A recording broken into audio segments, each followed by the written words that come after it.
दर्शकों के मन में कंफ्यूजन न रहे, जिसे हिंदू कोड बिल कहा जाता है उसका हिंदुओं से कोई लेना देना नहीं।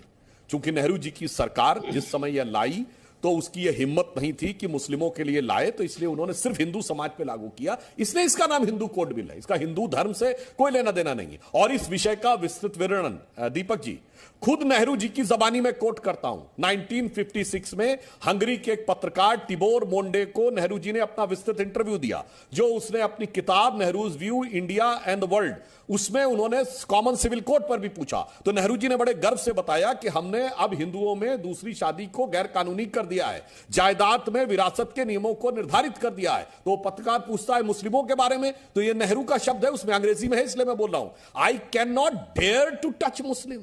हमारी हिम्मत नहीं है, हमारी हैसियत नहीं है कि मुसलमानों के मामले में हम उंगली रख दें। उनका अपना एक अलग सोच है, उनको अलग हिसाब से चलना चाहिए। अब सुनिए, वो पत्रकार आगे कहता है, मगर टर्की तो मुस्लिम देश है जहां खलीफत हुआ करती थी, जहां इस्लाम के खलीफा का केंद्र था, उसने तो कॉमन रूल लागू कर दिया, तो आपको क्या समस्या है? तो जानते नेहरू क्या बोलते हैं? वो कहते हैं वो तो मुस्लिम देश है मगर हम ये हिंदू बाहुल्य हैं, इसलिए हम नहीं चाहते कि मुसलमानों को लगे कि उनकी धार्मिक भावना में हस्तक्षेप हो रहा है। और वो हस्तक्षेप कहां तक गया अब मैं बता रहा हूं। आरिफ मोहम्मद खान साहब को कोट कर रहा हूं। जब राजीव गांधी सरकार के समय में शाहबानो केस आया, उन्होंने विरोध किया, तो आरिफ खान साहब का कहना है कि राजीव गांधी सरकार के कैबिनेट मंत्री ने उनसे कहा कि तुम इसका विरोध क्यों कर रहे हो? उन्होंने कहा मैं इसलिए विरोध कर रहा हूं कि मुस्लिम समाज को गर्त में ले जाने वाला काम हो रहा है।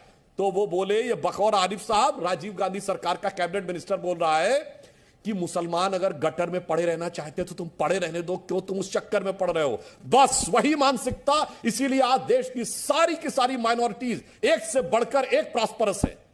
पारसी 0.1% की, देखिए कैसे कैसे बड़े बड़े इंडस्ट्री, बड़े बड़े हमारे आर्मी चीफ से लेकर क्या क्या हुए। जैन सबसे ज्यादा इनकम टैक्स देने वाली माइनॉरिटी 1%, सबसे एंटरप्रेन्योर वाली माइनॉरिटी 1.8%, क्रिश्चियंस में भी पढ़ाई का स्टेटस बहुत ऊंचा। बस एक जिसको गर्त में डालना था, गर्त में डालते चले गए। मगर अफसोस यह है कि आज भी नहीं समझ पा रहे हैं कि यह उनके हित में है या अनहित में है। मुझे लगता है इस कदर इनके ऊपर चश्मा चढ़ा दिया गया है कि ये अपना अहित और हित भी नहीं देख पा रहे।